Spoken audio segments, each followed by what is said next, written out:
Hey guys, welcome back to Six Side Calcio. Today, just me and Danny, the legendary Franny and Danny show.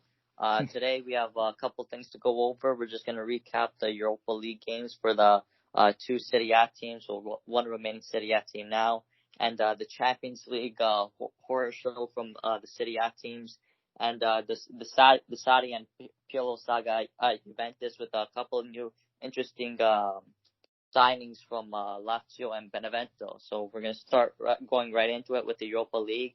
Danny, I'm going to let you start off with the Inter-Getafe game. That was just, me and Matthew Gruta mentioned it on the last podcast briefly. Inter beat Getafe, and then they beat Leverkusen. So Danny, start with the Inter-Leverkusen game. Yeah, so it was the first half was really entertaining. It was a back and forth game. Both teams came out. They started off a little slow, both teams, but as the first half continued to go on, it was a good first half by both sides. Good goal to begin to open the scoring from Barriella. It looked like a weird shot he took, but it found its way into the back of the net. And then Lukaku just physical on that guy when he's in open space, one-on-one against defenders is incredible. He bodied, I can't remember who the defender was. He bodied the Leverkusen defender, slided it nicely. It could have been a penalty as well, but it found its way into the back of the net. And then a few seconds later, Havertz tried to pull one back for Leverkusen. It wasn't enough. It was just for me. And then the second half started. Inter continued to dominate. Leverkusen didn't look like themselves. They were missing a few key pieces. I think they had Bailey on the bench, Bellarabi on the bench, and also Charlie and the Gaze. He didn't play. But for me, Inter were the better side on the match. They even got a goal that was later ruled off from offside, and they had a few penalties that were called back after checking VAR. So it's a good win for Inter. Now they're in the semifinals. They get to play the winner of Shakhtar versus Basel. That game is going to currently be going on in about 40 minutes. So the winner of that game will play Inter in the semifinals, and who knows, Inter have a chance to make Europa League finals, which is good for Roma fans. If Inter do win the Europa League, Roma do guarantee the Champions League spot. Yeah, so that's always good, and especially for Serie A teams. You always want the Serie A teams to do well in Europe to put the Serie A back on the map where it belongs, in the best league in the world. But going off on what Danny said, yeah, the Inter game, very entertaining first half. The wonder strike from Barella, and that Lukaku showing his pure dominance and strength against Leverkusen and sliding it home. Like Danny said, Havertz tried to give some hope to Leverkusen fans, but it just wasn't enough. And Inter proved to be dominant, and the Basel Shakhtar game should be an easy win for Inter. I'm not going to underestimate the team though, but it should, compared to what they had to face so far, I think this is the easiest game of the knockout stages for them so far. So let's see and hope for the best. Moving on, we have a tough game for the Roma fans and Serie A fans, Roma Sevilla. I think this was harder than the Leverkusen game for Inter. On a perspective, Sevilla, in my opinion, one of the favorites for Europa League. I think they're a very tough team, a very tough side. They've obviously won it so many times, especially under that spell with Unai Emery. But Roma just didn't look sharp enough. They couldn't get the job done. I don't know if it was Sevilla outperforming them or if it was just Roma underperforming. Obviously, you saw that big loss of Chris Smalling, really had it, and Jordan Vertut. Those were two big losses they had, and they couldn't. The players just couldn't fill their boots, and unfortunately, they lost 2-0. So, Danny, what were your thoughts on this game? For me, I think it was just more of like Sevilla being underestimated by us, especially me. I thought Roma, with the way that they've been playing the Serie A, maybe one of the hottest teams behind Atalanta, heading towards the close of the season. I just think Sevilla's a good side. They have some good players. Sergio Reguilon, the left back on loan from Madrid, he's a really good left back. I really like him a lot. Yeah. Ocampos is a really good player. I've said it a few times, I like the way he plays, and He's still 25, so that's good if you're an Argentinian fan like me. He's a good player to watch out for. They got a good core, and for me, I think Roma were just a tad not themselves. They didn't look too good on the game. Paul Lopez may have horrible mistake. Horrible game. Yeah, I think he was probably the worst player on the pitch. I'm not gonna discredit Sevilla. They're a really tough side. I think they finished fourth in the La Liga this year for fourth. I think it was third or fourth, one of the two. Yeah, definitely. So they're a good side. They're a team that you can't take easy, and they'll make you pay with mistakes. And that's what they did to Roma. They made them pay off of mistakes. If you're a Roma fan, I wouldn't get too discouraged. You guys have a good core. Just a few more players here and there in the summer transfers you guys need. Maybe sign a center back to replace the likes of Chris Smalling. Maybe go after a goalkeeper if you don't think Paul Lopez is the answer. And maybe even look for a striker or just to replace the likes of Dzeko. Maybe get a few players on the wing because I know they might lose Kluivert and Under. So if they can get like a few players here and there, just to help them, they could be a good side to watch out for next year. And hopefully, if Inter, as a Roma fan, the only hope you guys have to make Champions League now is to have Inter win the finals. So I think a lot of Roma fans are going to be part-time Inter fans just for this Europa League. Yeah, and sticking with the subject of Roma over here, obviously we don't have Enzo to ask this question, but it caught me by a little surprise when I started it was a couple of hours after the game, even the day after the game. There's obviously the rumor circulating that Fonseca's job could be at someone else's hands here, and that they're looking to sack him and hire the likes of either a Daniele De Rossi or a Maurizio Sarri, who's obviously been sacked from Juventus, that we'll get into later on. So, Danny, I just want to know, what are your thoughts on these rumors? Because I was like shocked, because I thought Fonseca was doing a good job with Roma. He lost one game against a hard team, and all of a sudden these rumors come out. I don't know, I don't believe they're true, but if they are, just like, what are your thoughts on it? Should Fonseca get sacked for De Rossi or Sarri? And what are your thoughts on it? For me, I'm not a fan of sacking a coach after 1 year, and I think you have to give Fonseca another year.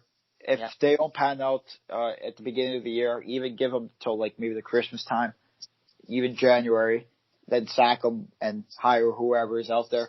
For me, I think Fonseca's a good coach. Roma have been playing a lot better as of late, and it's just this one result that didn't go their way, and there's not much you can do. It's not like they were playing a team like Basel or Copenhagen, whoever. They were playing a really good squad. One of the favorites actually in the Europa League, and they've won the Europa League many times. I think there's a record that they won like maybe 3 out of the past 6 years or something like that. Yeah, something like that. And they're good. The Roma's a good side. They got some good players, especially with Zaniolo, Diawara, Verdut, who's a good player. They just need someone again like. If they can replace Smalling with like a good center back who can fit right in, Smalling, or even get Smalling back, whoever, yeah.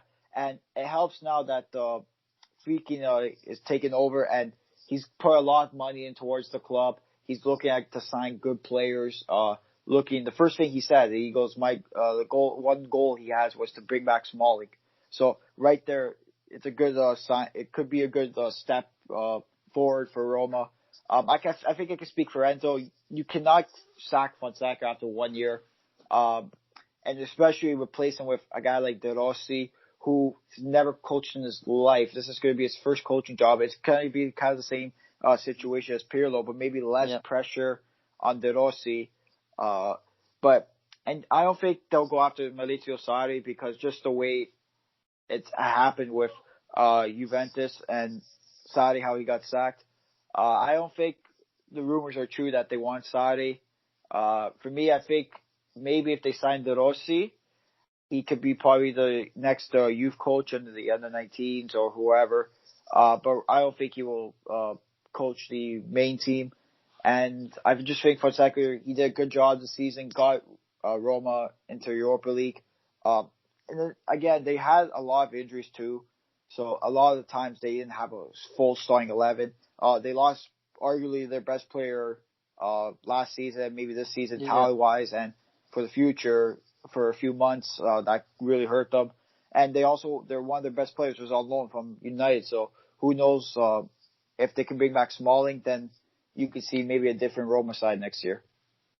Yeah, I agree. I definitely think Fonseca deserves to stay another year. It's never good to sack a manager after the first season. You always need to, it's like trial and error. I just think Roma are missing a couple of those puzzle pieces, and I think they'll be closer to getting them and putting them into the right slots when Friedkin really puts the budget into Roma and they buy what's needed and do what's best for the club. I think the Rossi rumors are just a good first impression from Friedkin. I think because I saw reports he's trying to bring Totti back too. So if he brings Totti and De Rossi back, the Roma fans really can't hate him.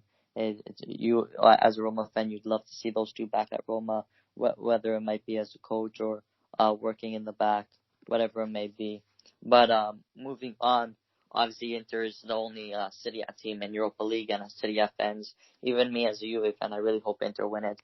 Just to show how good the Serie A is. It's not going to be easy. It's going to be hard, but I think Inter could do it and have the quality.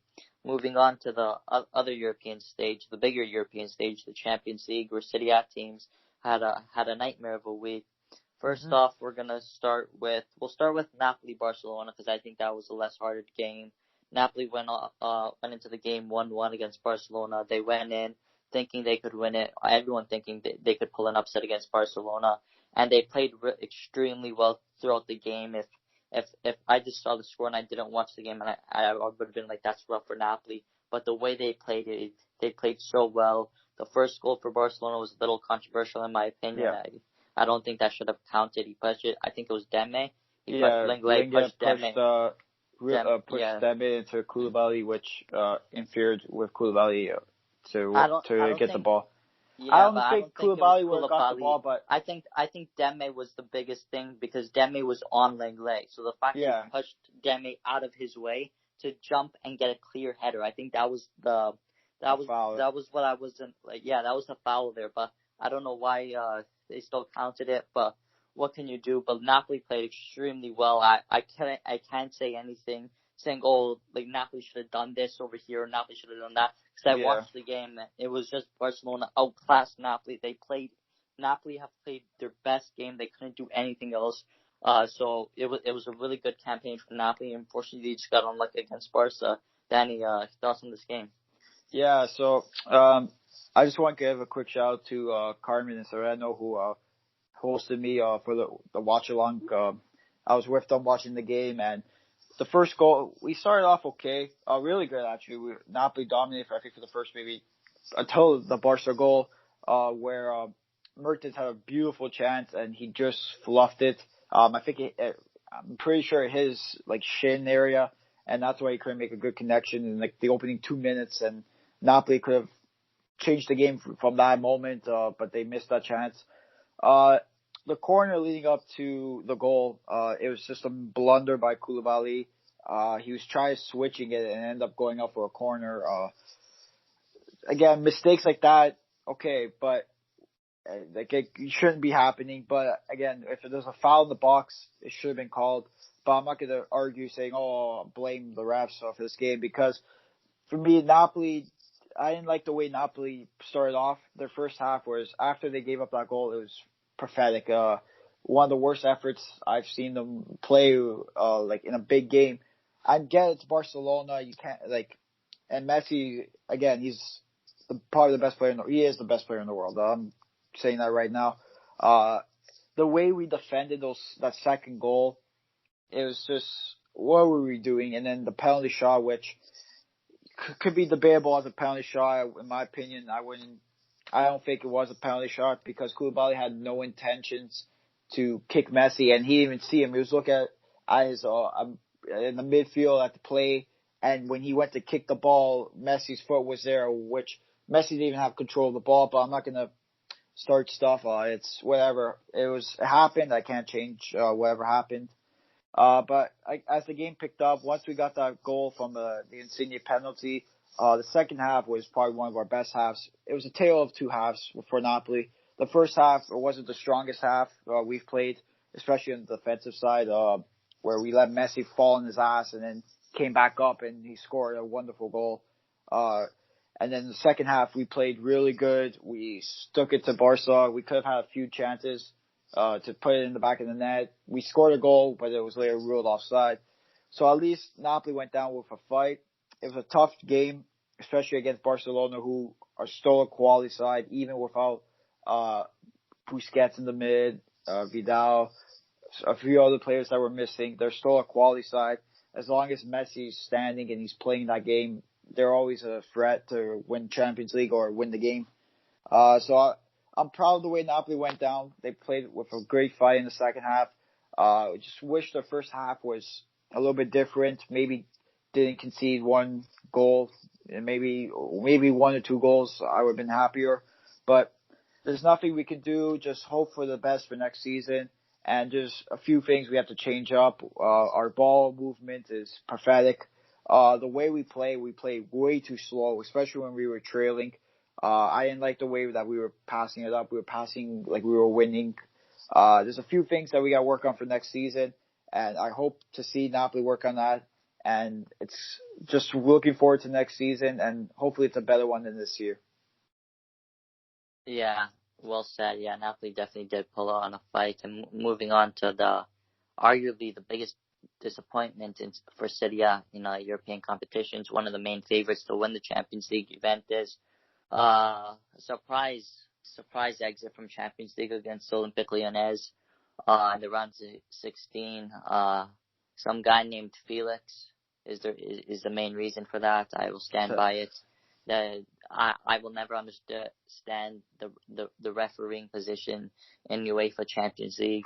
I don't know where they get these guys from. Like I guess they just like these are the same guys that like, oh, they go to Walmart or something. Oh, you look like a referee. Here, come ref the game. They're pathetic. The refereeing in both Serie A game and the games were both Italian teams were in pathetic. It could have been better. It's just again, I guess it's just whatever. Like you can't blame the ref all the time, but in Juve's case, I think you could. Both penalties that were given in the game were horrible. Like they shouldn't be penalties. Yeah, I agree. Saying what I was saying. I wanna the first leg. Obviously, it was early. We were still trying to get used to what Sadi wanted from the players, and we got unlucky with a foul on De Ligt that was never properly punished, and they scored. They took advantage and scored when De Ligt was off the field. Nonetheless, we should have scored that game. I don't know how we didn't score. That was our fault. Can't blame anyone else but Juventus for not scoring the first leg. Come to the second leg, we come on, we put the pressure on, and Bentancur, a wonderful tackle on Depay. I don't see anything wrong with it, and all of a sudden the ref points to the penalty spot. Where they're seeing the replay, and you see it's an all-ball tackle. Bentancur literally did not get anything other than the ball. It was the full entire ball, not even a partial of the ball. It was the full entire ball. The referee wouldn't even check the monitor, which in that case, in this scenario, in the UEFA Champions League, in a knockout stage where it's one game and you go home, it's the second leg, it's one game and you go home. I think every penalty call, you need to go check the monitor. Every penalty scare, you can't just have the people in the room tell you what to do. You're the main ref. I think you need to run to the monitor. It takes 2 minutes max. You look at the foul and you determine if it's a penalty or not. In this case, the VAR room told him it was a penalty. I don't know if they were watching a different foul. I don't know if they were watching a different game or what. But nonetheless, they scored. Scored a penalty, and that was the away goal. We came back with another penalty that wasn't even a penalty at all. It was a handball. Couldn't do anything about it. I agree, it wasn't a penalty either. And then Ronaldo scored that screamer, and everyone thought we were gonna win. We were gonna make the comeback, and we just couldn't get that final goal to beat them. We lost on away goals, and that away goal came from that stupid penalty from a guy named Felix. I think the refereeing needs to be changed. I don't think a German should be refereeing the Italian teams. I think there's a bias in them. I think a competition so big like the Champions League should have its own refs. Maybe have some Swiss refs, because I know it's Switzerland, the Champions League. They're always from like Nyon, Switzerland or something. So I'll have some Swiss refs. Have like refs that don't ref in the major 5 leagues like the Bundesliga, Serie A. Just get rid of those refs. Let them ref in their respective leagues. Have like a seminar on refereeing in the Champions League, and have like special allocated referees for Champions League. I think that's the next step, because there's too many people, too many referees who are messing up now. It's the same story every year. But Juventus are out, and the surprising thing is, Agnelli went into the press conference right after and said that Sarri is staying. He needs an extra season.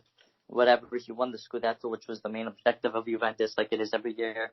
And then a couple of hours later, Sarri was sacked. He was relieved from his duties. I was caught by surprise. I think many Juventus fans were caught by surprise. It's from the reports, it's saying it was Ronaldo. He was claiming to leave Juventus if Sarri stays. And the minute Sarri got sacked, a lot of players were coming out saying how they didn't like Sarri. There was even people saying after they won the Scudetto, they usually throw the manager in the air like they did with Allegri for the past 5. And Sarri just walked away, wouldn't want to be thrown. I don't know, maybe if he had a meeting with the management before saying if you don't win Champions League, you're getting sacked, or if you don't go far in Champions League, you're getting sacked. So I don't know what the issue was, but there's a clear disconnect with Sarri and the players. So if that was the case, then I agree with sacking him. You obviously want a good connection with the manager and players. It's never good if you have a disconnect. If that wasn't the case, because obviously you don't know what happened, I would have kept Sarri. Like Danny said, you can't sack a manager after the first season, especially if you win a Scudetto, especially with the garbage he's working with in the midfield. But nonetheless, Pirlo is a huge gamble. Zero coaching experience. He hasn't even coached the kids. He hasn't coached. I don't even think he's coached house league kids team. I don't know what he's coached, but my only worry is if he doesn't do well, the Juventus board would be scared to sack him, as he's a club legend.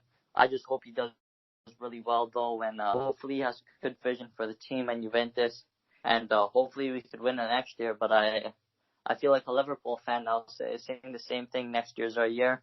It's been like this for 30 years. We haven't won the Champions League. We have to start going on to build a dynasty and start going back to the prime Juventus days in '96, before half of us were even born, when Juventus would make the Champions League final year after year.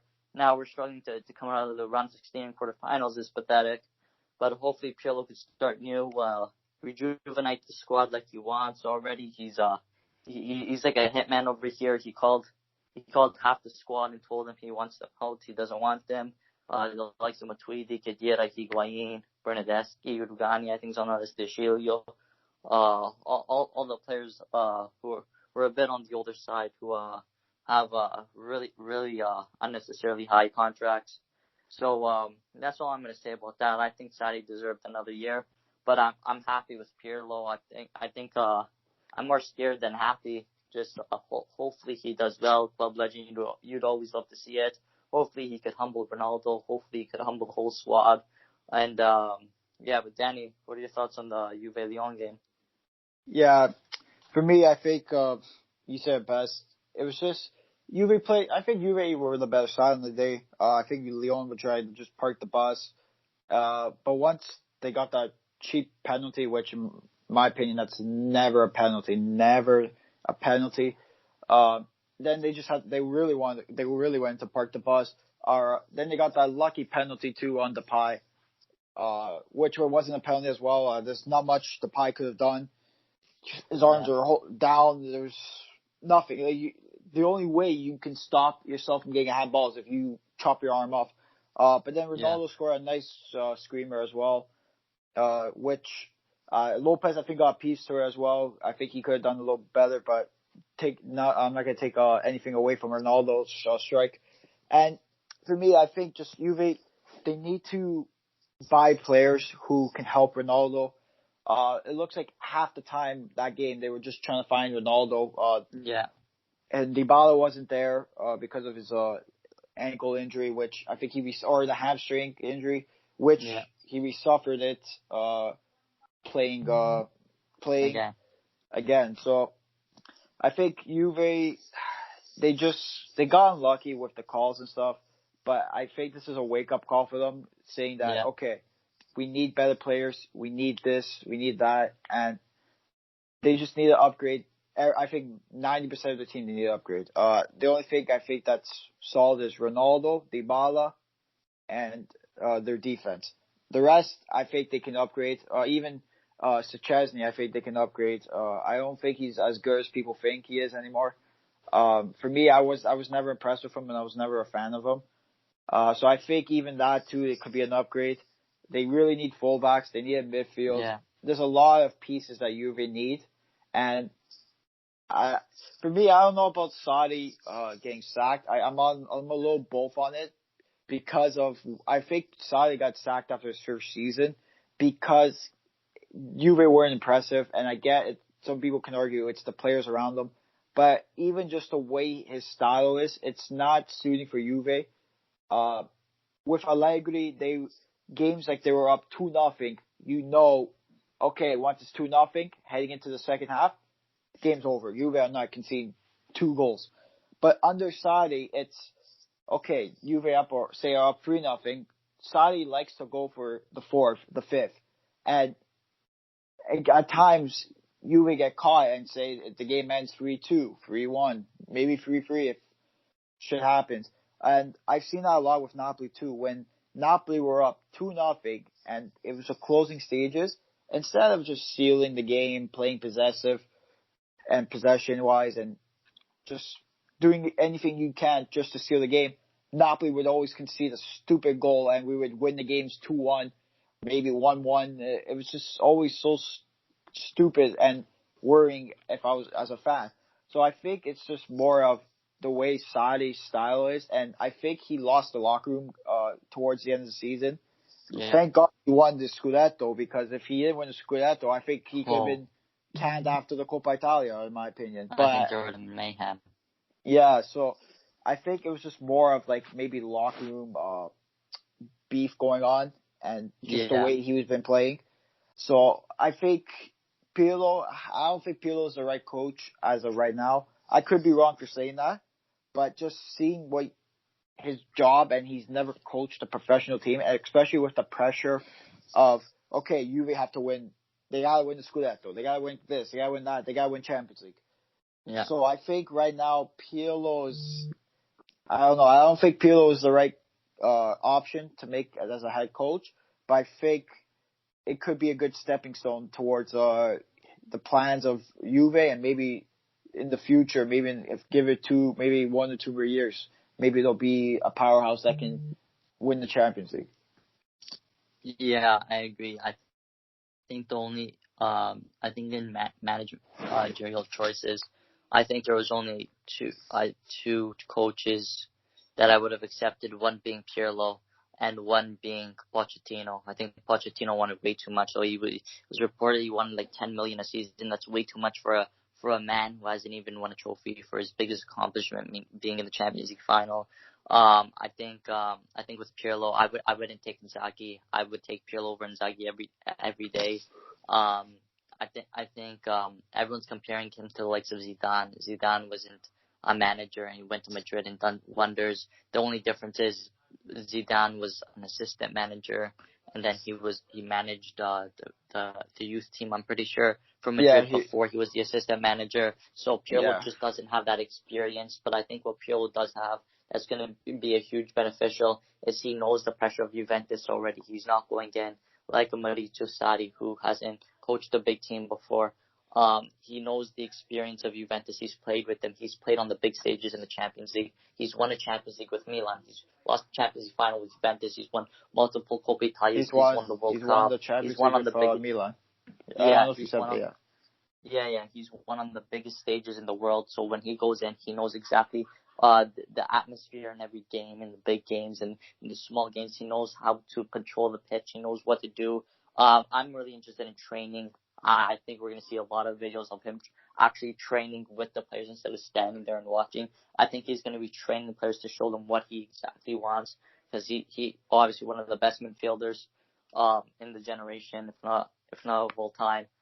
He's just an amazing dead ball specialist too. So maybe he could finally show Ronaldo how to take a free kick, because that's one for like 51 or whatever it might be. So I'm excited for the training aspect of it. I just think there was reports Andrea Zoli. I don't know if he's saying his name right, but Andrea Zoli, former general coach. Yeah, he was assistant manager of Spalletti, and I think I would have kept Martesquilo. I really like Martesquilo, but I think Pirlo needs to. Usually, the assistant manager has less experience than the actual manager, and the assistant manager learns from the manager. I think Pirlo should have done a little swap over there and had a manager with a lot of experience, an assistant manager with a lot of experience, and had because Pirlo doesn't have that much experience. I would have loved the Marcello Lippi as an assistant manager. That would have been a really special duel. There was reports with Barzali being there. I would even love Marquezzo as an assistant manager, but I think I heard Barzali might coach the under 23s. Under 23. That's what I heard. Yeah, I heard that too. So hopefully Barzali comes back, because when he was there, our defense was amazing. The only reason he left was he wanted to be with his family, which is understandable. But hopefully we get a good staff, we get a good team, a good squad for next season. I want to brush up on the Matuidi saga. A lot of Juventus fans, some were on the fence of this, some were celebrating it. I just want to say Matuidi, one of my favorite players for Juventus in these coming years. I remember when I was younger, played FIFA career mode, I'd always buy Matuidi for Juventus. I don't know why, I just always liked him as a player. And when he came to Juventus, I was so happy. Obviously not a technical player. He doesn't really know how to dribble or shoot, but what he can do is he gives his all. He gives his blood, sweat, and tears into the badge and the jersey and the club. And you saw that every game he came on.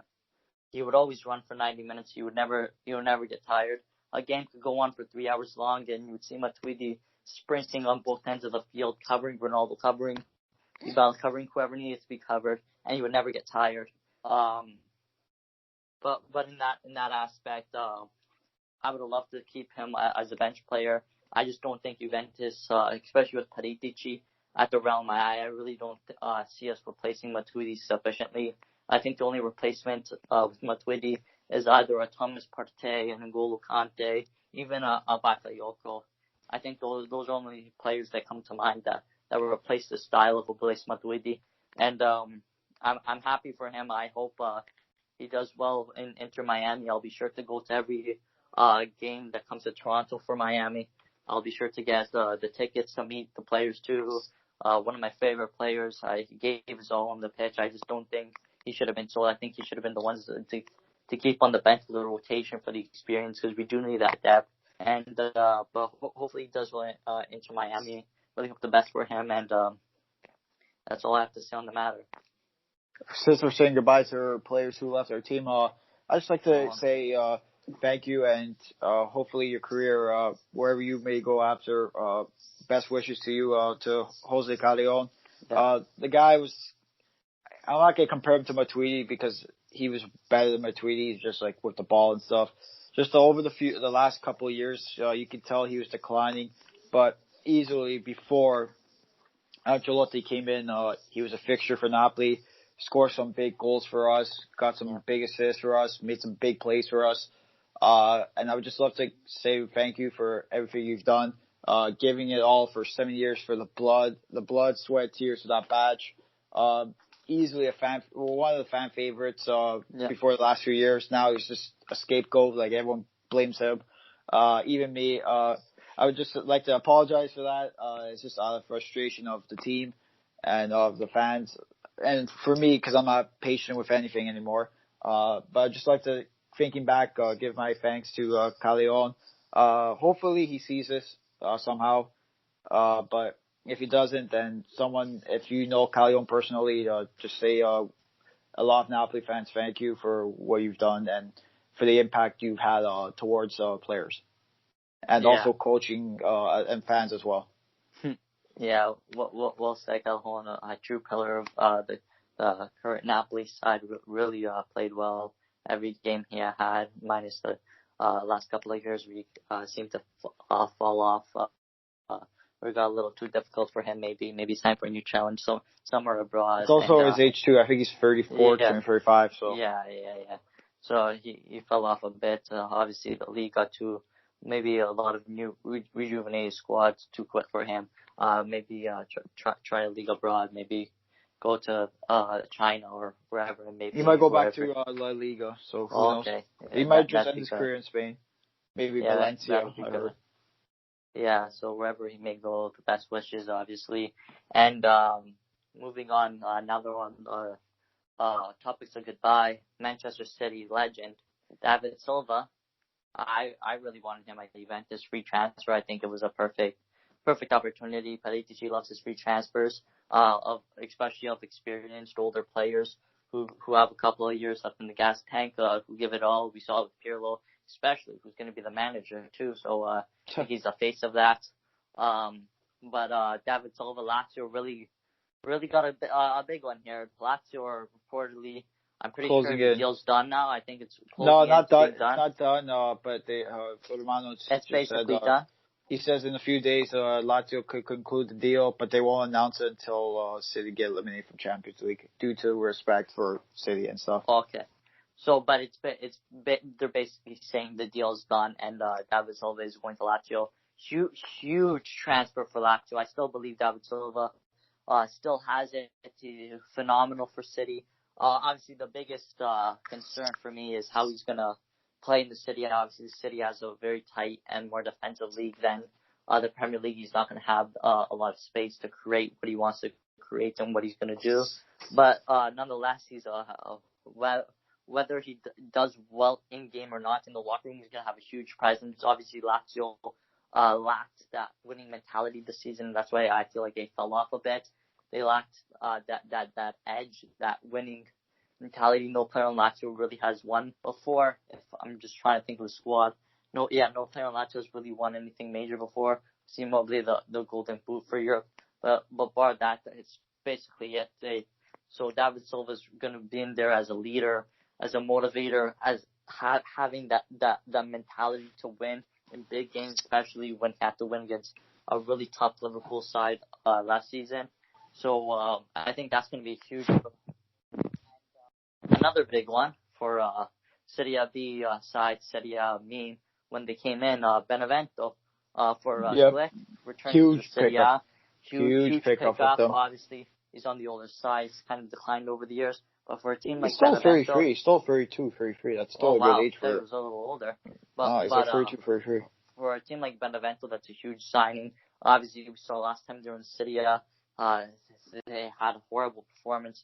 I don't even know. It took them for them half the season to finally get a point.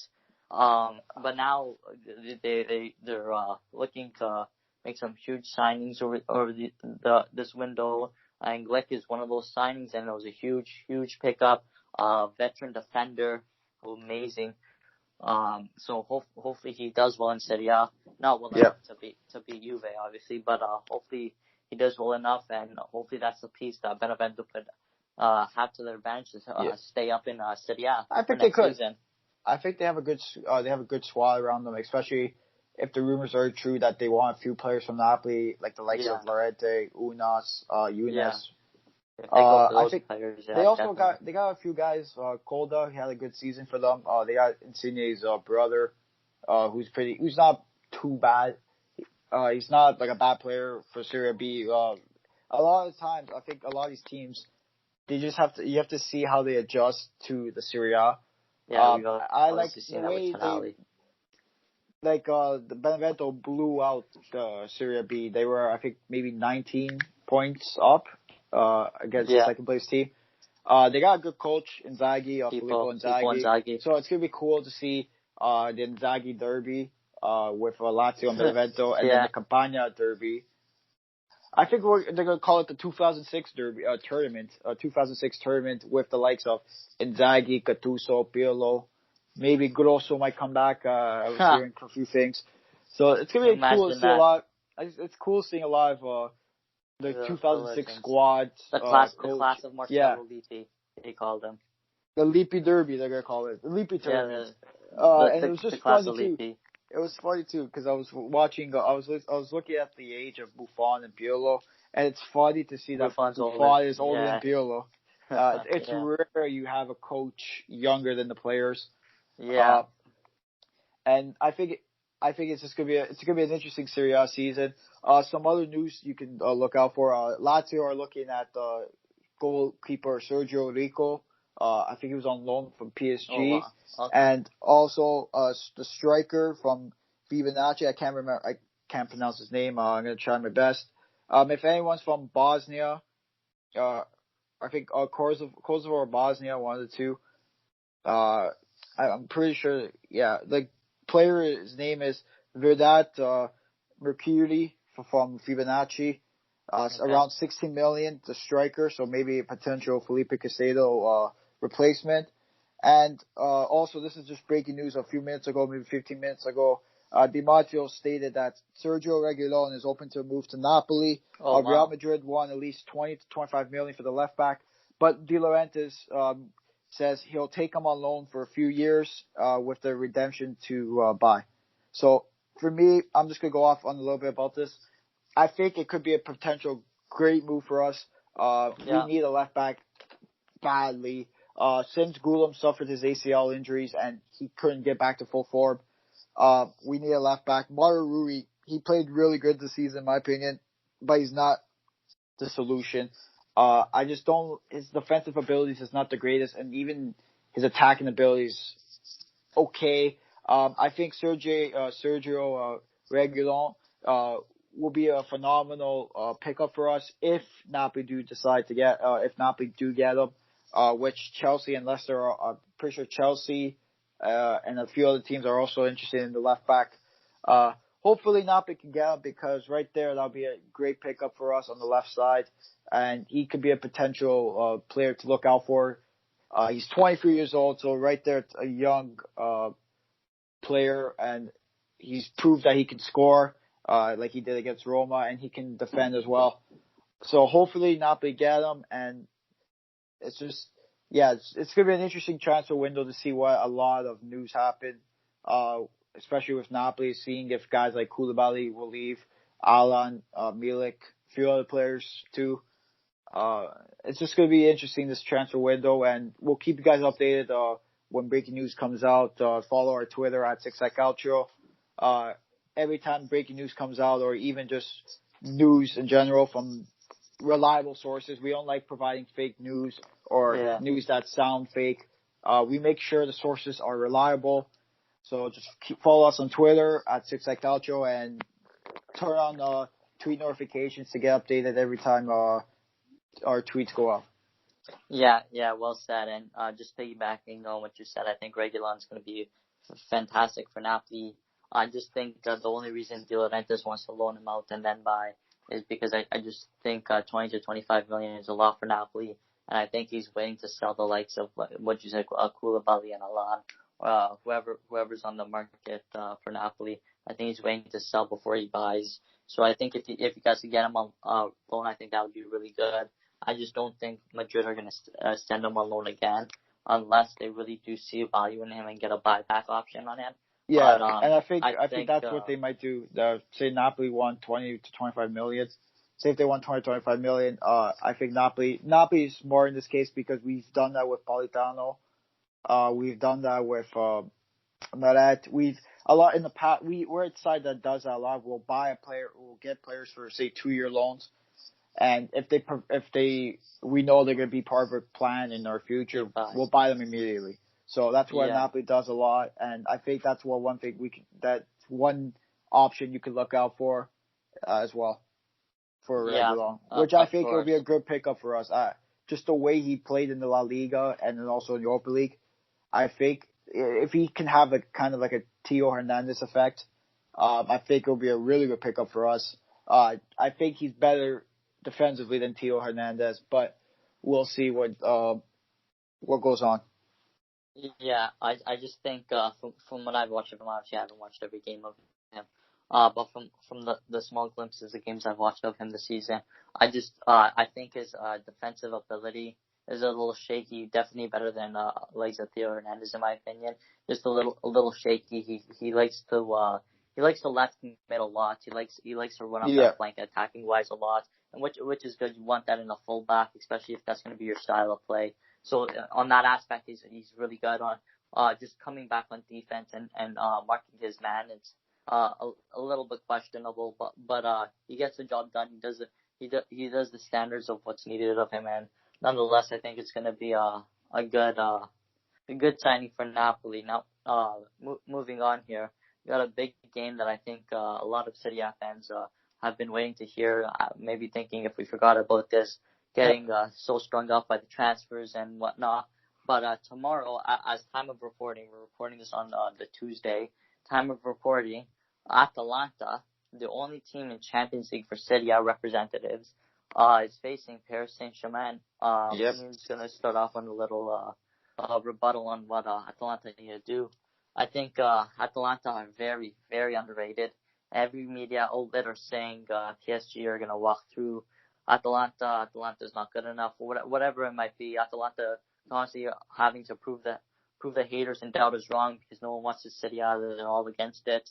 Especially the English pundits who are talking about Atalanta. They see PSG, they see Neymar, Mbappe, the big dogs of Europe, and they see little Atalanta from Bergamo, who I don't even know if they know where Bergamo is in Italy. So I think that they never heard of an Atalanta in their life. They're like, what the hell is an Atalanta? They must be shit. They haven't watched how Atalanta play, done the research. They're in the quarterfinals for a reason.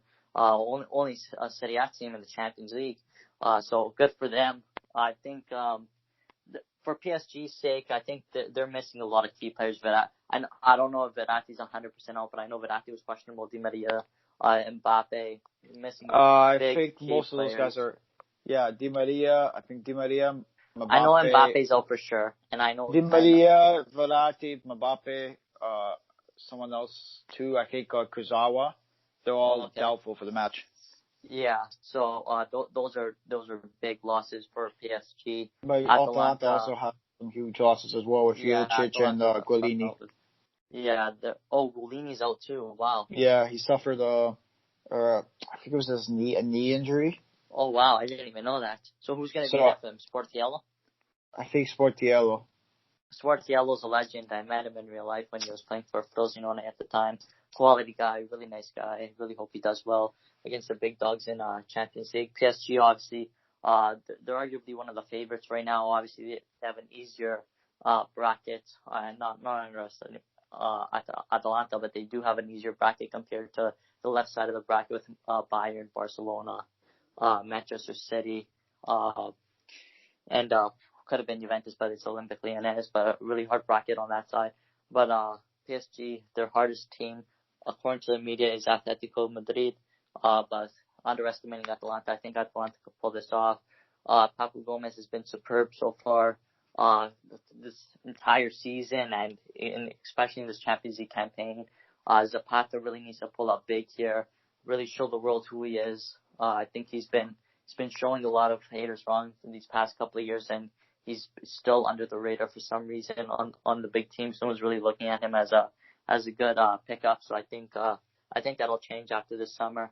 But saying that, I think the biggest key PSG have are two, and that's Neymar. I think Neymar is gonna just be Neymar and try to control the game as much as he can. Like, he doesn't have the likes of Mbappe beside him, but they do have Icardi, which people do forget. People were saying Icardi, they don't know how he's going to perform in the stage and whatnot, but people forget Icardi played in Serie A and he was wonderful for Inter. He knows how to break down teams like Atalanta. He knows how to break down the Serie A teams, the defensive teams, which Atalanta is not a very attacking team. But I think Icardi, Neymar, and the third and most important one in my opinion is Keylor Navas, who in my opinion is one of the best in the world. Very, very underrated. The most underrated keeper in today's game. Just criminally underrated. Underrated by Madrid. Underrated by, I think he's underrated by PSG fans and everyone in the world. if someone told me we were selling Szczesny, my first options would be Jan Oblak and Keylor Navas. I think those would be my two options to replace him. One of my favorite keepers in the world, Bar Buffon. But I think those three players are going to be huge for PSG. Moving on to Atalanta, they just really need to hold off defensively, because their style of play of just scoring more than the opponent is just not going to work against PSG. If that's the case, the game's going to be like, I say maybe 5-1 PSG if they play with that style, that mentality of scoring more, because Navas is just a quality keeper. Even the defense with Kimpembe is just it's good enough to stop. It could be good enough to stop Atalanta if they really wanted to. So Atalanta need to take that into consideration and really lock up on defense before just trying to high press and score loads of goals. But I definitely think they could do it, and if they do it against PSG, I think that will really put their name on the map, put the pin on the map of great teams in Champions League football.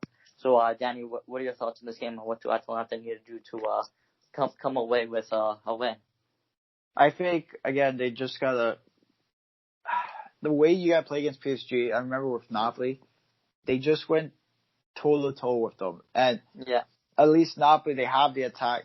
Atalanta, stat-wise, have a better attack than Napoli did last season. I think if you can shut down guys like Neymar and Icardi, I think you're good to go, because there's no Mbappe, no Cavani. Di Maria might not be there. Verratti, a huge pillar in the midfield, isn't there? Verratti is a huge loss in the midfield. Yeah.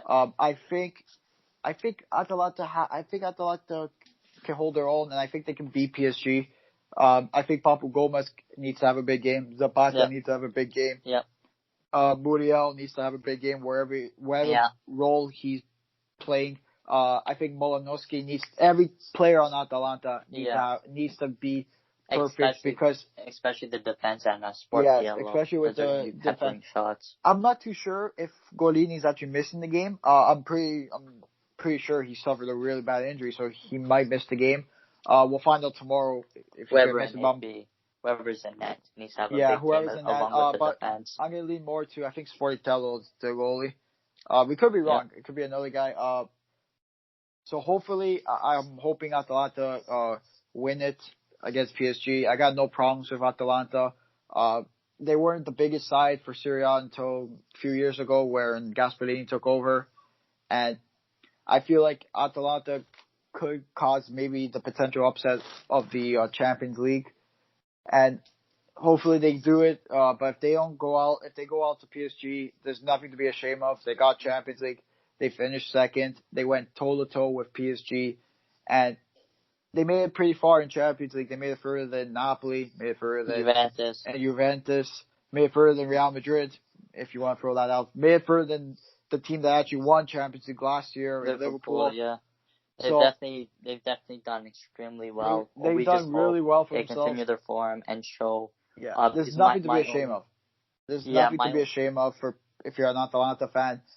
Keep the head up high. That's what I like to say, especially with teams like Napoli, with Atalanta, anyone, just any team. If it's depending, especially if you had a really good season, and if Napoli you had a really bad season, just keep the head up high. There's always next year. This year was a kind of weird year, so teams they were either good after the break or really poor. So just keep the head up high. Just focus for next season. Regroup and rebuild for next season. And if Atalanta can get by PSG, I think they can make it probably to the semifinals as well. Yeah, I think the main concern for me right now is there's two things could happen with Atalanta if they win. Number one, they put their name on the map, which is amazing. And if they lose, it's kind of the media wins and they say, this is Atalanta shit. We told you guys they're not supposed to be with the big dogs. And which is, in a way, it's a blessing in disguise if that does happen. Because if Atalanta do beat PSG, everyone's going to be looking at Atalanta and everyone's going to realize how good Papu Gomez is, how good Zapata is, how good Hatabayor is, how good Golsons is. And people are going to see that as like the big dogs. And what I call the football purge is going to happen. We've seen it happen with Monaco. We've seen it happen with a couple of teams that I can't really think of right now on the top of my head, but Monaco was the biggest one. When they had that incredible run in Champions League, they lost Mbappe, they lost Bakayoko, they lost Mendy, they lost Fabinho, they lost so many of their players, and we see where Monaco is now. We don't see them even coming close to a top 5, top 6, not even semi-finals. They sold everyone. They sold everyone. Because they sold everyone, because people realized the quality, because the bigger teams didn't realize how good these players were until they saw them in the semifinals against Juventus, until they saw them beating these top big teams. I'm pretty sure they beat Man City, if I'm not mistaken. Yeah, before. So that puts their names on the radar. So if Atalanta do this against PSG, the owner of Atalanta has to realize Papu Gomez is going to be on the wish list. Duvan Zapata is going to be on the wish list. All of the big players are going to be on that wish list. And it's up to Atalanta to either say, no, we want our players, we're building a winning mentality. But it's also up to the players saying, listen, Manchester City wants me, Madrid wants me, Barcelona wants me, Juventus wants me, Bayern, whoever it may be. They need to say, listen, do I want to go to this team where I know I'm going to win trophies, or do I want to stay here in Atalanta where I was made, or where I became a superstar and really help this team. So it's really going to be up to the players' mindset and the owner of Atalanta's mindset on what needs to happen, because this could be another football purge, and we can see Atalanta back down to Serie B.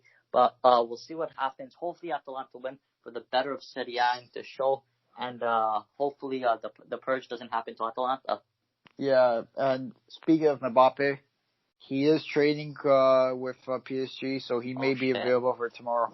Yeah, we literally you literally got the notification now from Di Marzio and from all the other sources in Italy saying that PSG Mbappe is training. So take everything we said about Mbappe not playing, throw that out the window. Well, he still might not be able to play. Tuchel has to be smart about this. Well, he might play if he's available. If he's training intensely, then that's really good on PSG's part. They get a really big player, so Atalanta could be in trouble, but I got faith in the boys from Bergamo. Yeah, just hopefully they make, even if they don't win the tie against PSG, just give them a battle. Like let PSG run, PSG run for the money, and I think they could do it. They got that's the one team I think in this Champions League that has potential to upset a lot of teams. So hopefully the boys in Bergamo do it. I'll be supporting them, and I think they can cause a few upsets in this Champions League. Yeah, I agree. And saying that, I think we're coming up to wrapping up the podcast, Danny. Do you have anything else to add? Or I actually do. I just want to say, as a Canadian soccer fan, congratulations to Jonathan David on making his big money move to Lille. This is a really good step. Ozyman replacement. This is a really good step for Canadian soccer, seeing two of our best products playing in the biggest leagues in the world, and especially on pretty big teams with Bayern and also Lille, who have they have a lot of depth with their youth as well. They have a really good youth system as well. They know how to develop players. So it's a really good step towards Canadian soccer, seeing our two best products play in Europe finally, and especially in the top 5 leagues. So congratulations again to Jonathan David on making this $32.5 million move, euro move to Lille. So congratulations again, and make Canada proud. Yeah, always good to see the development being taken seriously in Canada soccer, whether it be with the women's team or the men's team. But yeah, on that note, it's been fun. A little under an hour over here, around 59 minutes of recording, maybe 57 minutes. But if you guys have any questions for us, feel free to DM us on Instagram or tweet us at SixSideCulture on Instagram or Twitter or wherever it may be. If you ever want to be on the podcast, just again send us a DM. Let us know you want to be on a podcast. We'd love to have you guys on and share your opinions. Obviously now with the season being over, season's going to return soon. the next couple of podcasts. We have to find a good schedule, steady schedule here, and talk about the transfer news and Inter and Atalanta's run. Hopefully, the next podcast we're talking about Atalanta's semifinal clash with whoever it may be. And so we'll be sure to follow those teams once those teams are out or win it all. We'll be talking a lot about transfer news, so make sure to stay updated and get the latest news from Six Side Calcio. That'll be all, guys. Ciao, ragazzi. Ciao, guys. I was nothing but loyal to you and for the start.